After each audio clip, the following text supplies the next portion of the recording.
Hi there, it's Kaya from kajcyika.crafts, and today I will show you how to make this card that features mirror stamping technique.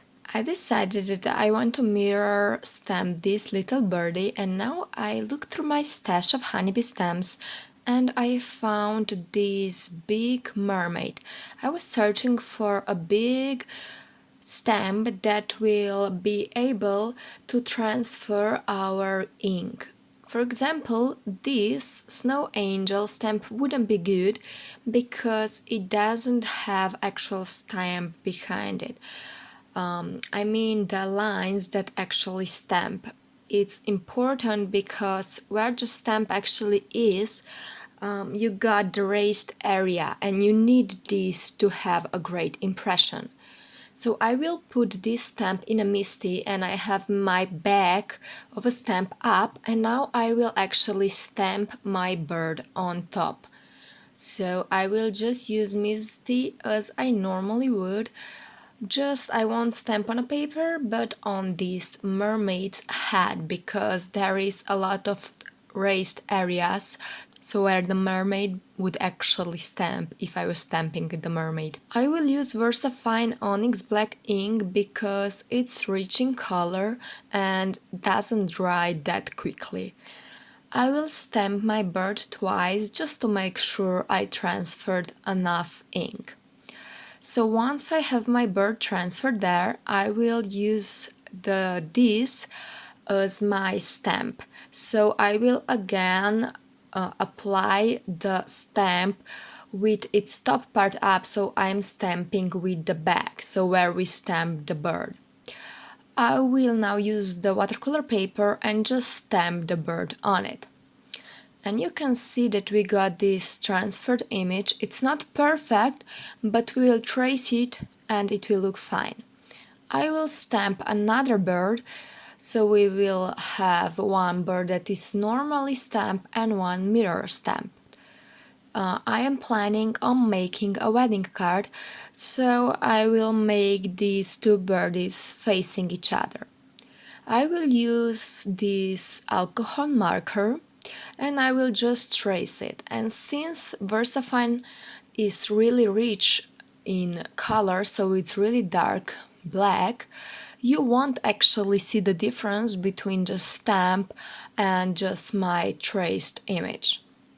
So now you can see how it looks like. I will add eyelashes to one of the birds, so we will have a girl and a boy, because as said, I am making a wedding card.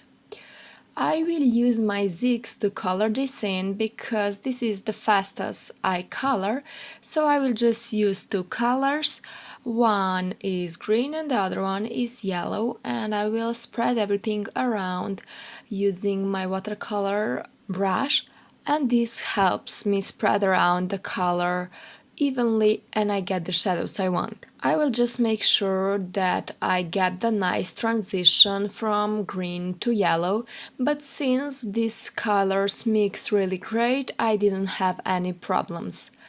I will color both birds the same way, but I will only show you coloring of this first one because they are actually the same. So once I finish the coloring, I die cut this congratulations sentiment in white and its shadow in black. I will use this black and white strip piece of paper that I cut down, that you can see on the top of the screen, and that's why I found that the black and white sentiment would work best. I will just use my liquid glue that I have in my syringe to apply this white piece on top, and this syringe really helps you get into the smallest part of the word, and I won't have any problems applying it to the black piece. I will now just stamp the heart and I will color it in with red. I felt that this just needed a little bit extra to show that this is meant to be a wedding card. Now the last thing that I have to do is of course glue everything on my card. I will start by gluing down this piece of stripes, and then I will use my liquid glue to apply the congratulations on top of there. And then the birds will be popped up with some foam rectangles, and I will make sure that they are facing each other looking all cutie. So I will pop the birdies up, and for the heart I will use the liquid glue again, and this will actually finish up this card. Thank you so much for watching. Hope that you will try mirror stamping technique. It's super easy, and Honeybee has a lot of cute images that are just waiting to be mirror stamped.